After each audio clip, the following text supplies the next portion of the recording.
وہ یونیورسٹی کے popular students میں سے ایک تھا۔ کمال کا اعتماد اور خود شناسی کے ساتھ ساتھ خوبصورت مردانہ وجاہت لوگوں کو اس کی طرف کشاں کشاں کھینچ کر لے آتی تھی۔ وہ اپنی بہنوں سے بے پناہ محبت کرتا تھا اور اکثر یہی بات عذرا بیگم کو بھی سمجھاتا رہا تھا۔ امی، بیٹیاں بوجھ نہیں ہوتی، اگر ان کی تربیت اچھے سے کی جائے، اچھی تعلیم دی جائے، گھرداری اور ادب آداب سکھائے جائیں۔ اور اس نے انہیں تعلیم دینے میں کوئی بھی کسر باقی نہیں چھوڑی تھی۔ اور گھرداری، سینے پرونے، کھانے پکانے میں عذرا بیگم نے انہیں ایسا طاق کیا تھا کہ ان کے بنے کھانوں کی مہک سارے محلے میں پھیلی ہوتی تھی۔ ٹی وی اور رسالوں سے پڑھ پڑھ کر وہ دوسرے ملکوں کے کھانے بنانا بھی سیکھ چکی تھی۔ کھانے سے سر اٹھا کر فارس نے سامنے کھڑی سجیلا کو دیکھا تھا، جو روتی ہوئی موبائل کی روشن اسکرین اسے دکھا رہی تھی۔ وہ اس کی سب بہنوں سے یکسر مختلف اور الگ تھی، کرم کتابی تھی۔ وہ خاموش، طبع اور بہت کم اور مختصر بولنے والوں میں سے تھی۔ وہ اپنی زندگی کے ہر چھوٹے بڑے مسئلے کو لے کر فارس کے پاس آتی تھی، پہلے سامنے کھڑی انگلیاں چٹکاتی رہتی تھی، تمہید کے 4 لفظ سوچتی اور پھر مدعا بیان کرتی تھی۔ فارس نے موبائل کی اسکرین پر نظر ڈالی تھی اور کھانا بھول کر جھٹکے سے اٹھ کھڑا ہوا۔ وہ میڈیکل انٹری ٹیسٹ کی لسٹ تھی۔ پہلی لسٹ میں پہلے 10 لوگوں میں سجیلا امتیاز کا نام جگمگا رہا تھا۔ وہ کبھی سوچ بھی نہیں سکتا تھا کہ کبھی ایسا ہوگا۔ وہ دونوں بہن بھائی گلے مل کر پھوٹ پھوٹ کر رو رہے تھے۔ پگلی، آج تو نے اپنے بھائی کا کلیجہ ٹھنڈا کر دیا، بھائی صدقے۔ وہ اس کا سر اور پیشانی چومتے ہوئے رو رہا تھا، پھر بائک لے کر مٹھائی لینے بھاگا تھا۔ تنکو سے جڑے اس گھر میں خوشیاں دبے پاؤں آ کر انہیں حیران کر جاتی تھی۔ اس بار بھی ایسا ہی ہوا تھا۔ زندگی بھی بس کبھی کبھی۔ اس نے اپنی کلاس میں مٹھائی بانٹی تھی۔ فارس علی کے روشن اور چمکدار چہرے نے پل بھر کو زکیہ فراز کو جیسے حیران کر کے رکھ دیا تھا۔ کوئی بھائی اپنی بہن کی خوشی کو ایسے سیلیبریٹ کر سکتا ہے، وہ سوچ بھی نہیں سکتی تھی۔ بہت مبارک ہو فارس، وہ اسے مبارکباد دینے ڈپارٹمنٹ کی سیڑھیوں کے پاس آئی تھی۔ بہت شکریہ، ہم نے بہت محنت کی ہے زکیہ یہاں تک پہنچنے کے لیے۔ سجو بہت محنتی اور سمجھدار لڑکی ہے، ساری ساری رات وہ پڑھتی رہتی ہے، میں نے کبھی اس کے ماتھے پر شکن نہیں دیکھی۔ اس نے جانے کیسے ضرورتوں کو محدود کرنا سیکھ لیا ہے۔ وہ اپنے بھائی کو مشکل میں نہیں ڈالنا چاہتی۔ بہنیں کہاں بوجھ ہوتی ہیں، یہ تو مان ہوتی ہیں، رحمت ہیں۔ جو بھی تھا، وہ ایک بات ماننے پہ مجبور ہوئی تھی کہ سامنے کھڑا شخص جس کی پیشانی پہ بال بکھرے ہوئے ہیں، ستوا ناک کے نوک پر پسینے کی بوندیں جگمگا رہی ہیں، وہ محبت کرنا اور رشتوں کو نبھانا اچھی طرح جانتا ہے۔ گہری سانس لے کر سر کو اسبات میں ہلاتی وہ ہولے سے پیچھے ہٹی تھی کہ کہیں اس کے سحر میں مبتلا نہ ہو جائے۔ وہ کسی بھی ایسے لمحے کی گرفت سے خوف سا محسوس کرتی تھی۔ زکیہ، اسے رکنا پڑا تھا۔ میں اتنا برا تو نہیں ہوں؟ میں نے کب تمہیں برا کہا ہے فارس؟ نظر انداز بھی تو کرتی ہو مجھے۔ جو سوال تم کرتے ہو ان کے جواب میرے پاس نہیں ہوتے۔ میں اتنا مشکل انسان نہیں ہوں، وہ مسکرایا، اور میں آسانیوں کی عادی نہیں ہوں۔ ہر گزرتے دن کے ساتھ وہ ایک اندیکھے خول میں سمٹتی چلی گئی تھی، اور یہ بات گھر کے دونوں مکینوں نے بھی نوٹ کر لی تھی، اور وہ دونوں اس کی یہ حالت سوچنے سمجھنے سے قاصر تھے۔ سارا دن کمرے میں بند رہنے لگی تھی۔ میز پر چائے اور کھانا ٹھنڈا ہو جاتا تھا۔ ابا میاں کچن سنبھالے اس کی من پسند ڈشز بنانے میں مصروف نظر آتے تھے، اور ثانیہ ان کی مددگار ہوا کرتی تھی۔ لزانیہ، اسپیگیٹی، پیزا، تھائی سوپ بھی اسے کھانے کی میز پر واپس نہ لا سکے تھے۔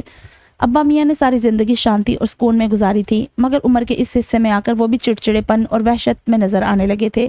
اور ثانیہ فراز نے جس دن چینی کی پہلی پلیٹ ٹوٹی دیکھی، اسے یقین آ گیا کہ ابا میاں شیکسپیئر کی 7ویں سٹیج پر پہنچ چکے ہیں۔ شہریار اچھا لڑکا ہے، اپنا بزنس کرتا ہے اور شکل و صورت کا بھی برا نہیں ہے۔ ابا میاں نے زندگی کے سارے فیصلے جیسے کھانے کی میز پر کرنے ہوتے تھے، اور فیصلے سے پہلے مدعی کو پسندیدہ کھانا کھلانا تو وہ کبھی بھول ہی نہیں سکتے تھے۔ اسٹرابری کسٹرڈ کا پیالہ ثانی کے سامنے پڑا تھا۔ شاید فریزر کی کولنگ نے اسے سخت پتھر کی طرح کر کے رکھ دیا تھا، جو کھانے والے کے دانتوں کو توڑ کر رکھ دیتا۔ میں نے تمہاری ماں سے بھی بات کر لی ہے، اسے کوئی اعتراض نہیں ہے۔ ہر کوئی یہاں اپنی اپنی ذمہ داریوں سے بھاگ رہا ہے، مجھے یقین ہے کہ تمہیں کوئی اعتراض نہیں ہوگا۔ اس کے تصور میں جلال سکندر کی شبیہ لہرا کر رہ گئی تھی۔ لمحے بھر کو دل دھڑکنا بھولا تھا۔ کاش وہ اتنی بہادر تو ہوتی کہ زندگی سے آگے بڑھ کر، چھین کر، جھپٹ کر اپنا حق وصول کر لیتی، مگر کچھ لوگوں کو یہ فن، یہ ہنر ساری زندگی نہیں آتا۔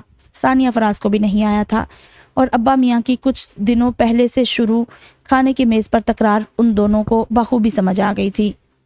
میں اپنی دونوں بیٹیوں کو اونچے حسب نسب اور گھر گاڑی والے گھر میں بیاہوں گا، تاکہ ساری زندگی وہ پائی پائی کے لیے محتاج نہ رہیں۔ حالات واقعات انسانوں کو کتنی جلدی بدل کر رکھ دیتے ہیں۔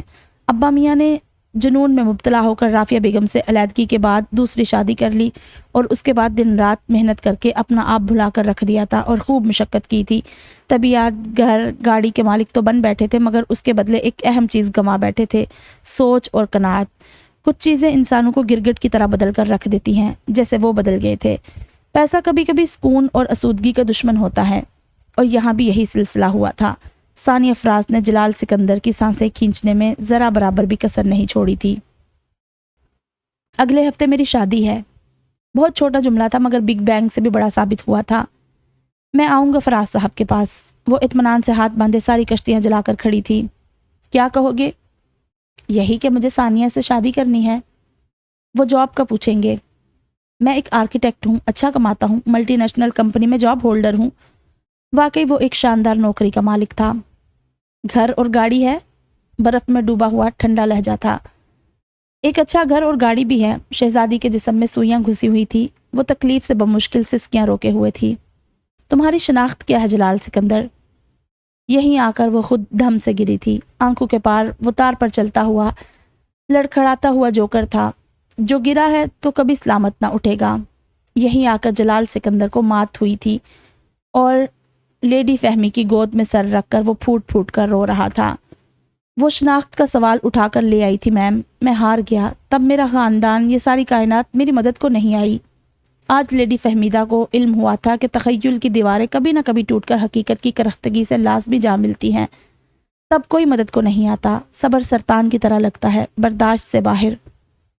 ثانیہ فراز نے شہریار عرف شہری جیسے شخص کے ساتھ اپنی زندگی کے 2 اہم سال گزارے اور سمجھوتے میں کوئی کسر بھی باقی نہیں چھوڑی۔ کرختگی، سختی، غرور اور تکبر کا مجسمہ تھا وہ۔ جانے کتنے کنالوں کے اس طویل و عریض گھر میں وہ کسی بھٹکی ہوئی روح کی طرح گھومتی رہتی تھی۔ شہریار ایک نفسیاتی مریض ثابت ہوا تھا جو اپنی انا کی تسکین کے لیے اسے کھڑے کھڑے بے عزت کر دیتا تھا۔ سارے ملازموں کو اس خاموش طبع اور حلیم طبیعت مالکن پر ترس آتا تھا جو ہر ایسے موقع پر چپ رہتی تھی جیسے صبر اس کی گھٹی میں شامل تھا۔ وہ گھر میں گھومتے ہوئے دیواروں اور کھڑکیوں کو دیکھتی سوچتی تھی، دیواروں اور کھڑکیوں سے تو عمارتیں ہی بنتی ہیں، جانے گھر کیسے بنتے ہوں گے۔ کبھی کبھار پارک کی روش اور اس پر ساتھ ساتھ بھاگتا وہ یاد آنے لگتا تھا۔ وہ چھوٹی انگلی کی پور سے آنکھ کا آنسو صاف کرتی تھی۔ ایک سماجی ورکر دل کی بیماریوں کا علاج بھی کرتی ہے کیا؟ تمہیں کسی سماجی ورکر کی نہیں بلکہ ایک ہارٹ اسپیشلسٹ کی ضرورت ہے۔ وہ ہنستا تھا۔ دل کے ڈاکٹروں کے پاس میرے دل کی بیماری کا علاج نہیں ہے۔ دل کی پیوند کاری مجھے بھی نہیں آتی۔ وہ خود کو پودوں اور کچن کے کاموں میں مصروف کرنے لگی۔ شہری کبھی اسے کھرپی تھامے دیکھتا تو اس کا پارا ہائی ہو جاتا تھا، اس کے ناخن سانی کی کلائیوں میں کھپ جاتے تھے۔ تمہارے باپ نے تمہیں اور کچھ نہیں سکھایا؟ تم اب کسی ٹٹ پونجیے کی نہیں، ایک مشہور بزنس مین کی بیوی ہو۔ جواب میں طویل خاموشی اسے مزید طیش میں مبتلا کر دیتی تھی۔ جب بھی وہ کچن میں کام کر رہی ہوتی وہ اسے گھسیٹ کر باہر لے آتا۔ تم ملکہ ہو اس گھر کی، نوکرانی نہیں۔ جانے تمہیں نوکرانیوں والے کام کر کے کیوں سکون ملتا ہے؟ ان دونوں کا جوڑ ہی نہیں بنتا تھا۔ ان کی ذات اور دلچسپیوں میں 1000 طرح کے تضاد تھے جن سے وہ دونوں لڑ لڑ کر ہلکان ہو رہے تھے۔ وہ ایک بادلوں بڑی دوپہر تھی جب وہ پہلی بار لنچ تیار کر کے کھانا لگائے تیار ہو کر کھانے کی میز پر منتظر تھی۔ شہریار اسے اس طرح دیکھ کر پہلے حیران اور پھر خوش ہوا تھا۔ ثانیہ نے مثبت رپورٹ اس کے سامنے رکھی تھی اور خلاف توقع اس کے چہرے کے رنگ بدلنے لگے۔ وہ رپورٹ اڑتی ہوئی دور جا پڑی تھی۔ مجھے کوئی بچہ نہیں چاہیے، تم ختم کر دو اس کو۔ مجھے فی الحال یہ جھنجھٹ نہیں چاہیے۔ پہلی بار اس گھر کی دیواروں نے ثانیہ فراز کی آواز سنی تھی۔ مگر میں یہ بچہ چاہتی ہوں۔ اولاد کی نعمت اللہ ہر کسی کو نہیں دیتا، میں یہ بچہ ختم نہیں کروں گی۔ چہرے پر لگنے والے تھپڑ نے اسے خاموش کروا دیا تھا۔ وہ روتی ہوئی ابا میاں کے گھر آئی تھی۔ وہی میز، وہی گھر اور وہی تینوں تھے۔ ابا میاں نے چکن کارن سوپ اس کے سامنے رکھا تھا۔ یہ لو بیٹا، یہ میں نے خاص تمہارے لیے بنوایا ہے۔ ذکیہ اپنے ادیڑ بن میں بریانی کی پلیٹ میں چمچ گھماتی ادھر متوجہ نہیں تھی۔ ابا میاں، آپ شہریار کو سمجھائیں۔ اب کی بار ذکی نے آنکھیں چندیا کر ثانی کو دیکھا تھا۔ تو کیا اس گھر کے لوگ نفسیاتی مسائل کا شکار ہو رہے ہیں؟ ابا میاں نے کھانے کی میز پر کتاب تنہائی کے 100 سال پکڑی ہوئی تھی۔ بیٹا، میاں بیوی میں چھوٹے موٹے جھگڑے تو ہوتے رہتے ہیں، جو تمہارا شوہر کہے تم اس کی بات کو مان لو۔ وہ حیرت سے مڑنے کو تھی۔ وہ سوچ بھی نہیں سکتی تھی کہ اس گھر میں اسے ایسے مشورے سے نوازا جائے گا۔ آنسو پل بھر میں ٹپکنے لگے تھے۔ آپ ایسا کیسے کہہ سکتے ہیں؟ میری عمر اور تجربہ تم سے زیادہ ہے، تم لوگوں میں ابھی بچپنا زندہ ہے، وہ مجازی خدا ہے تمہارا، تم نے ساری زندگی اسی گھر میں رہنا ہے۔ ذکی کرسی دھکیلتی اٹھ کھڑی ہوئی تھی اور جب بولی تھی تو اس کے لہجے میں ترحم اور افسوس تھا۔ ابا میاں، آپ کسی ماں کو اس کے بچے کو قتل کرنے کا مشورہ کیسے دے سکتے ہیں؟ کم از کم مجھے آپ سے یہ امید نہیں تھی۔ ثانیہ فراز انہی قدموں پر کچھ کھائے پیے بغیر واپس اٹھائی تھی اور بعد میں ذکی کو خبر ملی تھی کہ اس نے ابارشن کروا لیا تھا۔ بارش کی بوندیں کھڑکیوں کے شیشے توڑنے پہ تلی ہوئی تھی۔ وہ اپنے وجود کو کمبل میں لپیٹے پام کے درختوں کو بھیگتا ہوا دیکھ رہی تھی۔ فون کان سے لگا ہوا تھا۔ ثانی، میں نے اس شخص کی آنکھوں میں تمہارے لیے کچھ خاص دیکھا تھا، وہ سچ تھا نا؟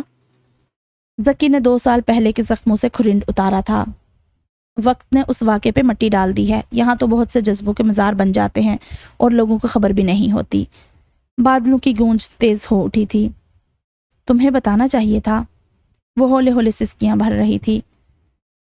ابا میاں نے گھر کی ضمانت دی تھی مجھے زکو، اور پتہ ہے زکو، عورت گھر کے جانسے میں سب سے زیادہ جلدی جذباتی ہو جاتی ہے۔ اور محبت کا کیا ہوا ثانیہ فراز؟ ذکیہ میز کا کونا تھامے اذیت میں مبتلا تھی۔ اب جا کر وہ دونوں سانج کے دکھ سے آشنا ہوئی تھی۔ بغیر کچھ کہے خاموشی سے ایک انکہی تھی جو ان دونوں کے درمیان آ گئی تھی۔ ابا میاں زندگی کو ضرورتوں اور حسب نسب کے ترازو میں تولنے لگے ہیں، جذبوں کی سچائی اور ایمانداری سے جیسے انہیں کوئی بھی مطلب نہیں ہے۔ حلق میں کانٹے چبھے تو اس نے پانی کا گلاس ہونٹوں سے لگا لیا تھا۔ ایک بات پوچھو زکو؟ ہاں پوچھو۔ وہ کون ہے؟ ذکیہ فراز کی آنکھوں میں فارس علی اتر آیا تھا۔ کلاس فیلو ہے میرا، فارس نام ہے اس کا، 7 بہنوں کا اکلوتا بھائی ہے وہ۔ یونیورسٹی کی آدھی لڑکیاں اس پہ مرتی ہیں۔ وہ کچھ یاد کر کے نم سے لہجے میں ہنسی تھی۔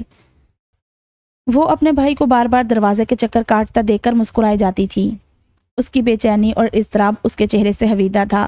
عذرا بیگم کو گئے ہوئے 4 گھنٹے ہونے کو آئے تھے اور جب وہ آئی تھی تو انہیں گہری چپ میں مبتلا دیکھ کر وہ ان سے کچھ پوچھنے کی جرت بھی نہیں کر پایا تھا۔ آخر کھانے کے بعد وہ پانی پیتے ہوئے خود ہی بولی تھی تو ان کے لہجے میں بہت اطمینان اور سکون تھا۔ بچے، بیٹیوں کے ماں باپ بہت سے مسئلوں سے نپٹ رہے ہوتے ہیں، ان کی چیز ہے، جسے چاہے اس کے حوالے کر دیں۔ فراز صاحب نے بھی کسی مصلحت کے تحت ہی انکار کیا ہے۔ فارس علی پہلے سے جواب جانتا تھا مگر پھر بھی دل میں جیسے کسی درد نے ہولے سے چٹکی کاٹی تھی۔ امی، انہوں نے کیا کہا؟ وہ سوال بہت مشکل تھا اور عذرا جانتی تھی کہ جواب دینا بھی انتہائی ضروری تھا۔ انہیں اپنی بیٹی کے لیے ایک عالیشان گھر اور گاڑی چاہیے، شاید انہیں اپنی اولاد کے لیے اسی میں بہتری نظر آتی ہے۔ وہ چپ کا چپ بیٹھا رہ گیا تھا، مگر یونیورسٹی میں اگلے دن وہ ذکیہ فراز کا راستہ روکنا نہیں بھولا تھا۔ تمہیں بڑا گھر اور گاڑی چاہیے؟ وہ بیگ کے سٹریپ کو ہاتھوں کی انگلیوں میں گھماتی رہی اور نظر ایک پل کو بھی نہیں چرائی تھی۔ میں ادھار کی زندگی جی رہی ہوں فارس علی، میں اپنے فیصلے ابھی خود کرنے کے قابل نہیں ہوئی ہوں۔ ابا میاں کہتے ہیں ابھی ہم میں بچپنا باقی ہے، اور بچوں کو تو گھر اور گاڑی کی چاہ ہوتی ہی ہے نا۔ وہ جیسے حواسوں میں ہی نہیں تھی۔ ابا میاں کے ساتھ اس نے بیٹھک کرنا بند کر دیا تھا۔ کتابیں پڑھے جسے صدیاں بیتی تھی۔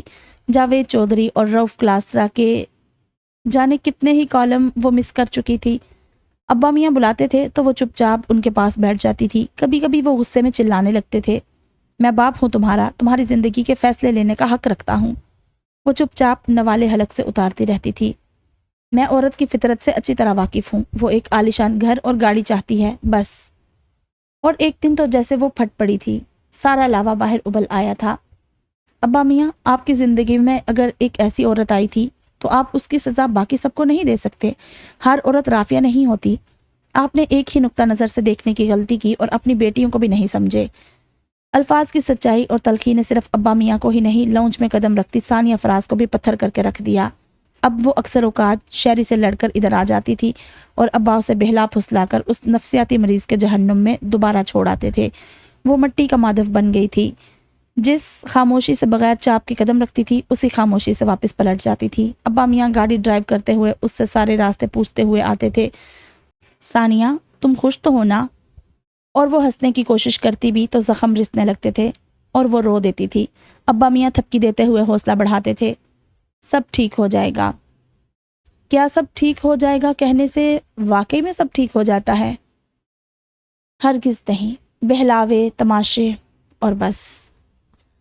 جلال سکندر نے زندگی کے دھارے میں بہنے کی پوری کوشش کی ہے، مگر اب بھی کبھی کبھی وہ سانولی رنگت والی سنجیدہ مزاج لڑکی شناخت کا سوال لے کر آ جاتی ہے تو وہ فقط ہنس دیتا ہے۔ ساری کائنات میرا خاندان ہے ثانیہ فراز۔ روشن ستارہ کی اس نے نئے انداز میں مرمت کی ہے۔ وہ اب 5 منزلہ بلڈنگ کا روپ دھار چکی ہے۔ لیڈی فہمی جنہوں نے سیدھی مانگ چھوڑ کر عمر کے آخری حصوں میں بالوں کو چوٹی میں باندھنا شروع کر دیا تھا، وہ دنیا سے جا چکی ہیں، اور جلال سکندر نے بھی 100 سوال کرنے کی عادت بدل ڈالی ہے۔ کبھی کبھی سوالوں کے جواب انسانوں کو دکھ کے سوا کچھ نہیں دیتے۔ اب اس میں بھی بار بار دکھ برداشت کرنے کے سکت باقی نہیں رہی ہے۔ پارک کی روش پر اور بوڑھے درختوں کی چھایا میں وہ بھی ایزل اور کینوس کو حیرت سے تکتی ساملی سلونی لڑکی کو یاد رکھے ہوئے ہے۔ اب بھی ایک سوال وہ دل میں رکھے ہوئے تھا، کیا ثانیہ کو بھی اس سے محبت تھی؟ ابا میاں جہاں کے تہاں بیٹھے رہ گئے تھے۔ زندگی نے انہیں کس موڑ پر آ کر اپنا آپ شیشے میں لا کر دکھایا تھا۔ ثانیہ فراز کی بدتر حالت نے انہیں بدحواسی میں مبتلا کر دیا تھا۔ ساری زندگی وہ اسے سمجھوتے کا درس دیتے آئے تھے۔ فراز صاحب کو جانے کیوں ہر کسی کا مسئلہ اسے پسندیدہ کھانے کی ڈش کھلا کر ہی حل کرنا آتا تھا، جانے اس میں کیا حکمت تھی۔ شہری شراب کے نشے میں دھت ہو کر گھر آیا تھا اور زود و کوب کرتے ہوئے اسے طلاق دے کر اپنی زندگی سے بے دخل کر دیا تھا۔ وہ روتی ہوئی گھر آئی تھی۔ ابا میاں کے دیے گئے گھر کے لالچ نے اسے تباہ کر دیا تھا۔ کتنے چھوٹے ہوتے ہیں طلاق کے 3 لفظ، مگر ہماری ساری زندگی پہ محیط ہو جاتے ہیں۔ آج اس موقع پر بھی وہ اسے لزانیاں اور اسپیگیٹی کھلانے پر تلے ہوئے تھے، مگر ان کی زندگی میں ان سے بڑھ کر بڑے مسائل آن موجود ہوئے تھے۔ بلی کے لمبے بالوں میں ہاتھ پھیرتے ہوئے اس نے آج بھی ہمیشہ کی طرح ابا میاں کی شہری سے صلح صفائی کی تقریر خاموشی سے سنی تھی۔ اب تو آگے اندھی گلی تھی جہاں سب بند ملتا تھا، تاریک اور خوفناک اندھیرا۔ آخر میں وہ اٹھی تھی۔ بابا، اس نے مجھے طلاق دے دی ہے، دھکے مار کر اپنے گھر سے نکال دیا ہے۔ آپ نے کہا تھا وہ میرا گھر ہوگا، وہاں میری خوشیاں ہوں گی، مگر وہ میرا گھر نہیں تھا، اور نہ ہی اس گھر سے مجھے کوئی بھی خوشی ملی ہے۔ اور یہیں آ کر گول گول گھومتا لٹو جیسے تھما تھا، مرکز پر رکا تھا، مگر وہ نہیں رکی تھی، جا کر کمرے میں بند ہو گئی تھی۔ ذکیہ کی نظروں نے اوپری منزل سے شیشے کے پیس کو کھڑکی سے باہر گر کر ٹوٹتا ہوا دیکھا تھا۔ ذکی کو اس کی ایک شام کہی گئی بات یاد آئی تھی، مجھے دنیا میں سب سے زیادہ خوف شیشوں کے ٹوٹنے سے آتا ہے۔ آج وہ خود یہی کام کر رہی تھی، تو کیا اسے یہ سب خوف میں مبتلا نہیں کر رہا تھا؟ ابا میاں کے وجود کی عمارت دھڑام سے زمین بوس ہوئی تھی۔ زکو، یہ کیا ہو گیا؟ وہ سر پکڑ کر بیٹھے تھے۔ ذکیہ فراز چپ چاپ برتن سمیٹ رہی تھی، آنکھوں میں ریت اتر آئی تھی۔ فون کی گھنٹی جانے کب سے بج رہی تھی۔ کچن کے نل سے پانی کے چھینٹے منہ پر مارتی وہ جانے کیا کچھ چھپا رہی تھی۔ وہ بے دلی سے آہستہ آہستہ چلتی ہوئی ریسیور تک آئی تھی، چہرے سے ابھی تک پانی کی بوندیں ٹپک رہی تھی۔ ثانیہ؟ آج پہلی بار ادھر سے آواز سن کر ذکی کسی خوف میں مبتلا نہیں ہوئی تھی۔ رافیہ بیگم کے مقابلے میں آج ابا میاں اسے زیادہ برے لگ رہے تھے۔ میں ذکیہ بات کر رہی ہوں۔ آپ دونوں نے اولاد کو کسی گیند کی طرح کیوں سمجھ لیا ہے؟ ہر کوئی ٹھوکر مارنے پر کیوں تلا ہوا ہے؟ کیا سارے والدین ایک جیسے ہوتے ہیں، اپنی مرضی کے فیصلے کرنے والے؟ اولاد پہ شطرنج نہیں کھیلی جاتی۔ ادھر خاموشی تھی، ہلکے رونے اور لمحہ بھر کو سانس لینے کی آواز۔ ذکیہ، فیاض صاحب ہمیں چھوڑ کر چلے گئے ہیں۔ ذکی کا دل چاہا تھا کہ وہ پھوٹ پھوٹ کر رو دے۔ زندگی نے ان سے ایک ہی مقام پر آ کر کیا کچھ نہیں چھینا تھا، اور اس سب میں کوئی بھی تو محفوظ نہیں رہا تھا، ہر کسی سے خراج وصول کیا گیا تھا۔ ثانی نے آنے والے 3 دنوں میں خود کو کمرے میں بند کر رکھا تھا، اور چوتھے دن کی شام کو وہ باہر نکلی تھی۔ اس کے چہرے پر عجب ٹھہراؤ اور سکون تھا۔ اگلے دن کی صبح وہ کھرپی تھامے لون کی جڑی بوٹیاں اکھاڑنے میں مگن تھی۔ سارے ہاتھ اور لباس مٹی ہو گیا تھا، مگر اسے کوئی پرواہ نہیں تھی۔ اس کے بعد وہ ننگے پاؤں ٹھنڈی گھاس پہ چلتی رہی تھی۔ کچن میں کھڑے ہو کر ذکی نے اسے آرام سے شوق سے کھانا پکاتے دیکھا تھا۔ وہ پاس آ کر اس کا ہاتھ تھام کر کھڑی ہو گئی تھی۔ میں شرمندہ ہوں ثانیہ، آخرکار اس گھر نے بھی تمہارے ساتھ کچھ اچھا سلوک نہیں کیا۔ چہرے پہ مسکراہٹ لے آئی تھی جو 100% حقیقی تھی۔ گھر، جگہ، لوگ ہمارے قصوروار نہیں ہوتے زکو۔ وہ بھی ابا میاں کی طرح اسے زکو کہہ کر مخاطب کرتی تھی۔ اصل قصوروار تو ہم خود ہوتے ہیں۔ جب زندگی ہماری ہے تو فیصلے بھی ہمارے ہوں، اتنا تو ایک انسان اپنی ذات پہ حق رکھتا ہی ہے۔ ہماری خوشی اور غم کی وجہ ہم خود ہوتے ہیں، ساری دنیا نہیں ہوتی۔ رحم، ترس اور افسوس جیسے منفی جذبے ہمیں اپنے لیے نہیں رکھنے چاہیے، ورنہ دل اور روح کو مرتے ہوئے زیادہ وقت نہیں لگتا۔ روشن چہرہ، ساملی نمکین رنگت پر پھیلی مسکراہٹ،